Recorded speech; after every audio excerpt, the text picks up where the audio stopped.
Welcome to only IAS. स्वागत है आप सभी लोगों का प्रीलिम बूस्टर न्यूज डिस्कशन में।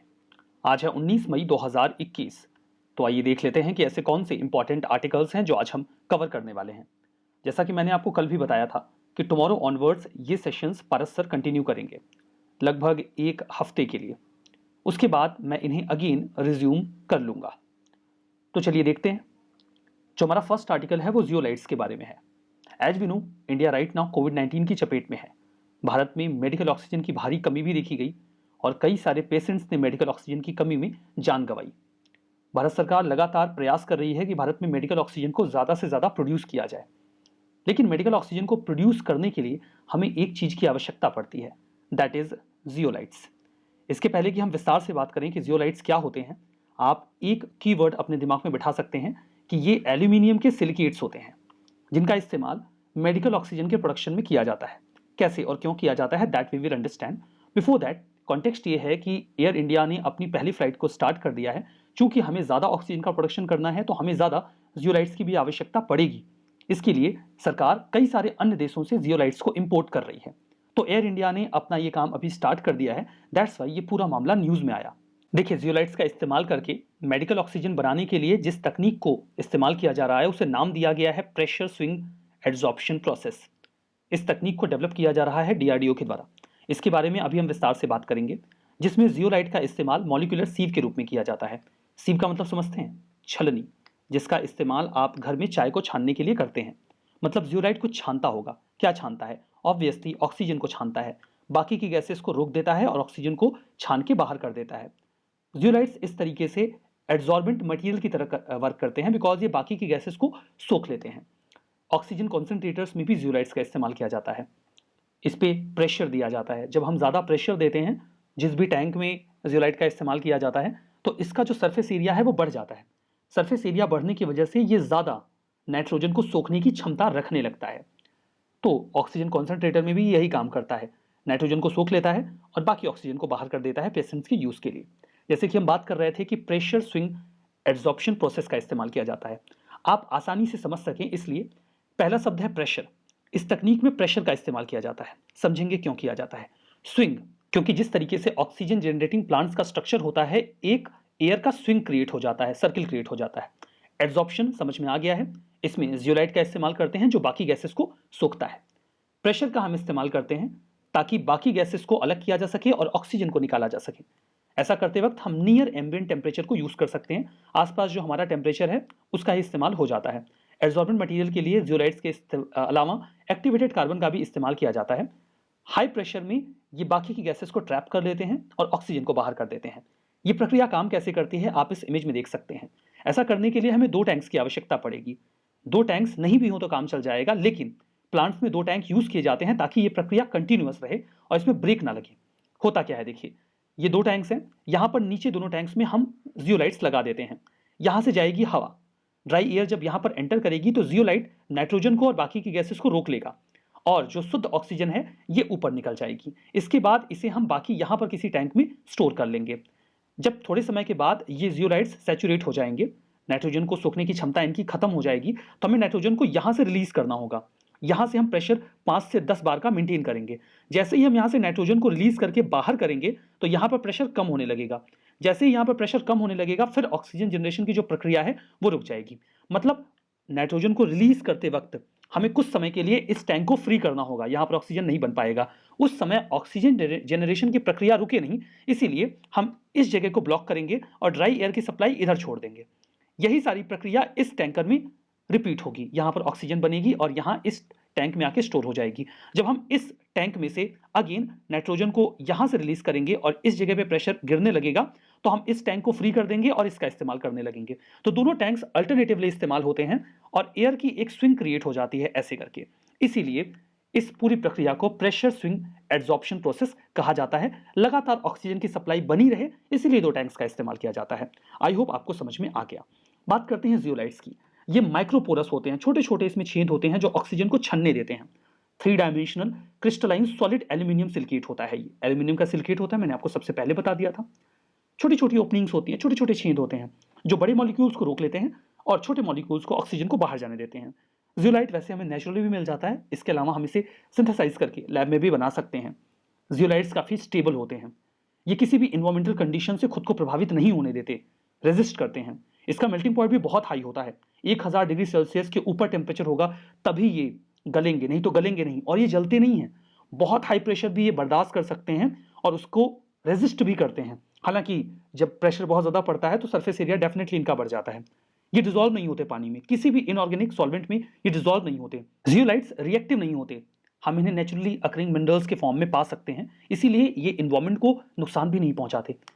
कुछ ऐसे दिखते हैं जियोलाइट्स, अगर आप इन्हें देखना चाहें तो कई और इसके फॉर्म्स हो सकते हैं, बट एक इमेज मुझे यहाँ पे मिल गई थी तो मैंने आपके लिए रख दी है जियोलाइट की। ठीक है, तो ये सारी बातें जियोलाइट्स और उसके जरिए ऑक्सीजन जनरेशन प्रक्रिया के बारे में। उम्मीद करता हूँ ये आर्टिकल आपको समझ में आया। हमारा नेक्स्ट आर्टिकल जगन्नाथ टेम्पल के बारे में है। कोविड-19 के बढ़ने की वजह से इस मंदिर को उड़ीसा में भी बंद किया गया। कॉन्टेक्स्ट इंपॉर्टेंट नहीं है, मंदिर इंपॉर्टेंट है। लोकेशन उड़ीसा में है। किसने बनाया था? 12वीं शताब्दी में ईस्टर्न गंगा डायनेस्टी के जो पहले राजा थे, किंग अनंतवर्मन शोधगंगदेव, उन्होंने इसका निर्माण करवाया था। भगवान जगन्नाथ को समर्पित है, जो भगवान विष्णु का ही एक अवतार है। अगर आप लोकेशन देखना चाहते हैं ईस्टर्न गंगा डायनेस्टी की, तो देखिए उड़ीसा और आसपास के रीजन में ये डायनेस्टी रूल किया करती थी। मैप में आप इसकी लोकेशन देख पा रहे हैं। जगन्नाथ टेम्पल को यमनिका तीर्थ के नाम से भी पुकारा जाता है। ऐसा माना जाता है कि यहाँ आने पर अगर किसी की मृत्यु आने वाली है तो टल जाती है, यम की पावर खत्म हो जाती है। कई लोग भगवान जगन्नाथ को प्यार से भगवान कृष्ण भी कह दिया करते हैं। इसे व्हाइट पगोडा के नाम से भी पुकारा जाता है। ये 4 धाम का हिस्सा है। 4 धाम कौन से हैं? बद्रीनाथ, द्वारका, पुरी और रामेश्वरम। तो मतलब इसमें से एक जो मंदिर है पुरी का जगन्नाथ टेम्पल, ये भी शामिल है। ठीक है, आर्किटेक्चरल फीचर्स की हम बात करें तो इसमें टोटल 4 गेट्स हैं, सबके नाम हैं। पहला गेट जो ईस्टर्न साइड में है उसे सिंहद्वार कहा जाता है, दूसरा अश्वद्वार, तीसरा व्याघ्र द्वार और चौथा हस्ती द्वार। सिंहद्वार मतलब शेर, अश्व मतलब घोड़ा, व्याघ्र मतलब बाघ और हस्ती मतलब हाथी। नील चक्र एक ब्लू कलर का व्हील है जो कि मंदिर के टॉप पर है, वो अष्ट धातु का बनाया गया है। ठीक है, मतलब 8 जो मेटल्स होते हैं उसको मिलाकर बनाया गया है। अरुण स्तंभ, ये 33 फीट का मोनोलिथ स्ट्रक्चर है। पिलर, मोनोलिथ का मतलब एक ही चट्टान से बना हुआ पिलर है, जो कि सिंह द्वार के बिल्कुल सामने है, जो मेन एंट्रेंस है वहां पर। ऐसा कहा जाता है कि ओरिजिनली ये कोणार्क के शन टेम्पल पे हुआ करता था, बाद में इसे यहाँ पर लाया गया। ठीक है, ये सारी बातें जगन्नाथ टेम्पल के बारे में।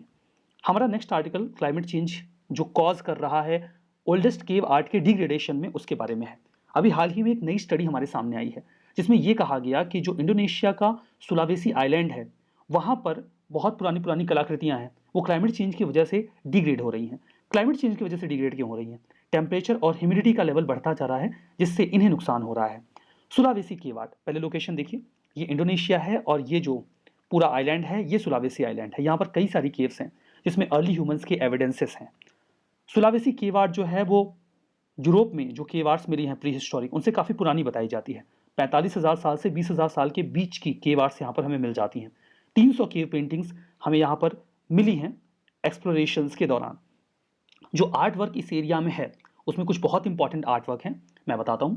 दुनिया का सबसे पुराना हैंड स्टेंसिल, लगभग 40,000 साल पुराना, वो हमें यहीं से मिला है, जो कि सहतूत से बनाया गया है। सहतूत का जो पिगमेंट है, कलर है, उसको स्प्रे करके केव की वॉल पर बनाया गया है। आप स्टेंसिल का मतलब समझते हैं क्या? आपने हो सकता है बचपन में इस्तेमाल किया हो। इसे स्टेंसिल कहते हैं, जिसमें हम ऐसे करके कोई भी आकृति बना सकते हैं। यहाँ पर किसी ने हाथ रखा होगा और फिर सहतूत का जो स्प्रे है उसे यहाँ पे स्प्रे कर दिया गया। तो ये काफ़ी पुराना है। आप देख सकते हैं कि पहले के लोग इतना इंटरेस्ट लेते थे हाथ बनाने में। इसके अलावा अगर यहाँ की कलाकृति की बात करें तो हमें दुनिया का सबसे पुराना एनिमल डिपिक्शन यहीं से मिलता है, लगभग 45,000 साल पहले का। एक पिग को पेंट किया गया है, ये देखिए, ये इमेज वहीं की है, सुलावेसी के केव की है, पिग की। तो ये प्री हिस्टोरिक आर्ट्स हैं। अब इन्हें नुकसान कैसे हो रहा है आप ये समझिए। जो रॉक के फ्लेक्स हैं, जिन चट्टानों पर इन्हें बनाया गया है, वो फ्लेक्स अब टूट टूट के गिर रहे हैं, क्योंकि ये जो चट्टानें हैं ये कैल्शियम सल्फेट और सोडियम क्लोराइड साल्ट की बनी हुई हैं। धीमे धीमे इनके क्रिस्टल्स ब्रेक कर रहे हैं, टूट रहे हैं हेलोक्लास्टी प्रोसेस की वजह से। हेलोक्लास्टिक जो प्रोसेस होता है वो एक फिजिकल वेदरिंग का प्रोसेस है, जिसमें साल्ट के क्रिस्टल अलग होने लगते हैं। अब इस तरीके से क्लाइमेट चेंज चूंकि हो रहा है, तो जो ह्यूमिडिटी है और टेम्परेचर है वो बढ़ रहा है, उस वजह से भी जो क्रिस्टलाइजेशन का प्रोसेस है वो तेज हो गया है और काफ़ी तेज़ी से डिग्रेडेशन शुरू हो गया है। कई सारे नेचुरल डिजास्टर्स भी पास्ट में आए जिसने सुलावेसी आइलैंड को हिट किया, उस वजह से भी डिग्रेडेशन बढ़ गया है। तो हम करें क्या? हम क्या कर सकते हैं, मतलब डिग्रेड हो रहा है तो हो रहा है, नहीं ऐसा नहीं है। हम रेगुलर फिजिकल और केमिकल मॉनिटरिंग कर सकते हैं। अगर कोई गड़बड़ी हो रही है तो कुछ केमिकल्स का इस्तेमाल करके उसे रोका जा सकता है। हमारा नेक्स्ट आर्टिकल 18 हाथियों की मौत के बारे में है। आसाम के हिल टॉप पर आसमान से बिजली गिरने की वजह से 18 हाथियों की जान चली गई। अब ये तो एक इंपॉर्टेंट न्यूज़ है, पर समझने वाली बात यह है कि उनकी जान गई कैसे। उनकी जान जमीन पर करंट फ्लो होने की वजह से गई। स्टेप पोटेंशियल की वजह से उनकी जान गई है। मुझे उम्मीद है कि आप जानना चाहेंगे कि स्टेप पोटेंशियल क्या होता है और इससे किसी की जान कैसे चली जाती है। इसे समझेंगे, लेकिन उसके पहले आप ये समझिए कि लाइटनिंग होती कैसे है, मतलब आसमान से जमीन पे बिजली कैसे गिर जाती है। जब काफ़ी तेज़ी से बारिश हो रही होती है, एज वी नो कि ज़मीन गर्म होगी, हवा गर्म होकर ऊपर उठेगी, अपने साथ मॉइस्चर को लेकर जाएगी। जब ये ऊपर जाएंगे और ठंडे होंगे तो वहाँ पर ये बादल बन जाएंगे।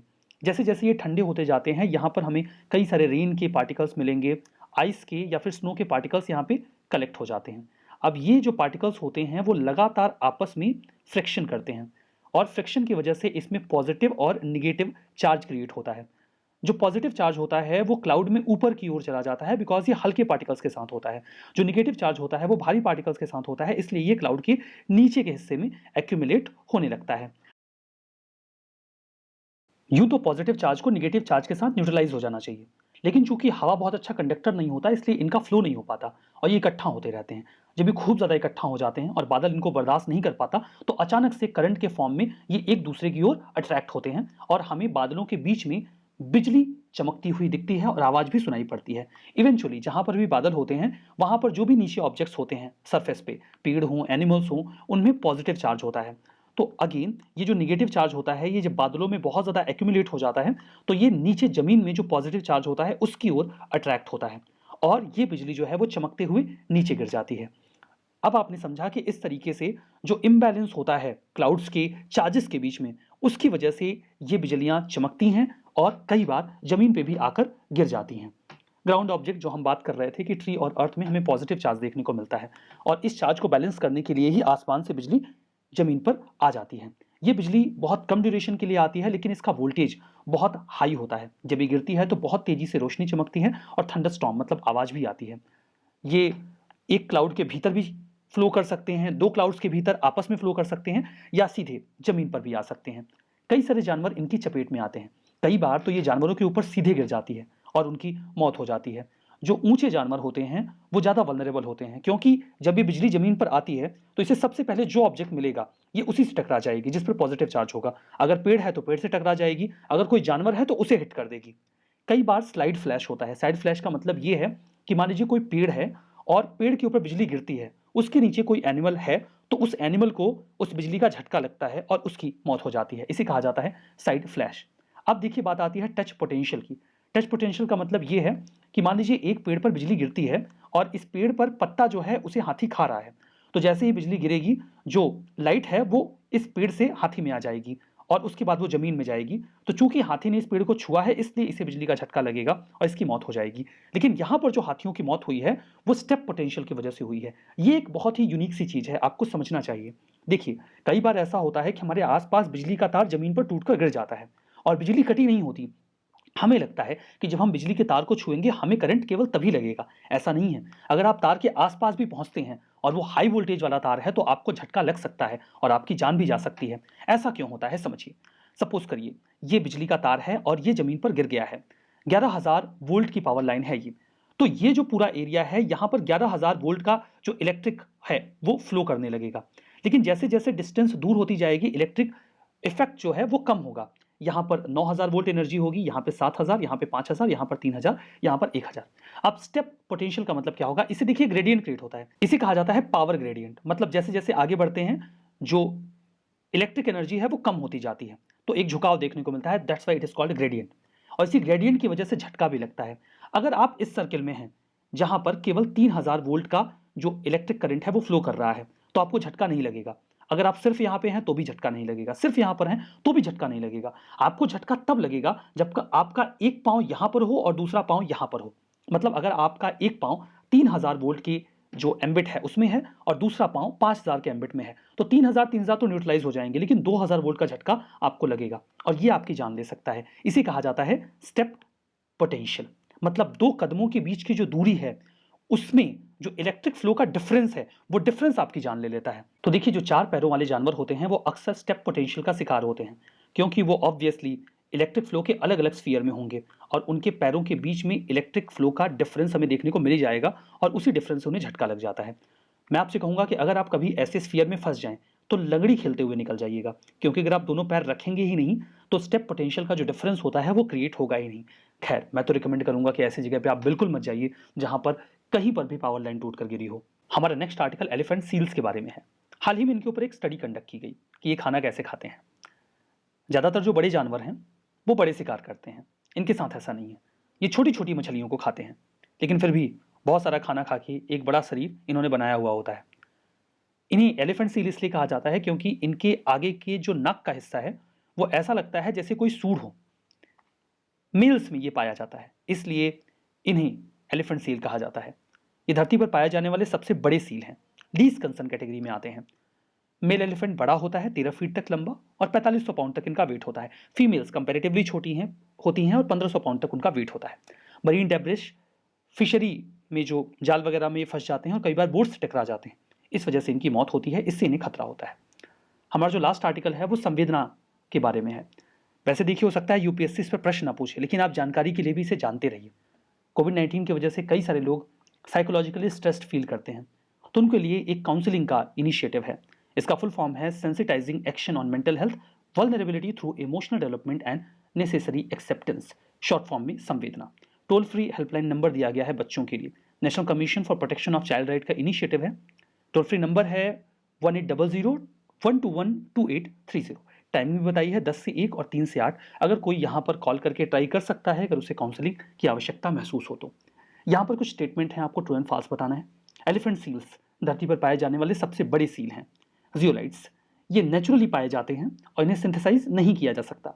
जगन्नाथ टेम्पल ये कावेरी नदी के साउथ में थंजावुर में तमिलनाडु में है। सुलावेसी केव आर्ट ये प्री हिस्टोरिक केव आर्ट जो यूरोप की है उससे काफ़ी ज़्यादा पुरानी है। बताइए कौन सा स्टेटमेंट सही है, कौन सा गलत है? जवाब कमेंट बॉक्स में, सेशन की पीडीएफ टेलीग्राम चैनल में। आज के सेशन में हम यहीं पर ख़त्म करेंगे। बहुत बहुत धन्यवाद।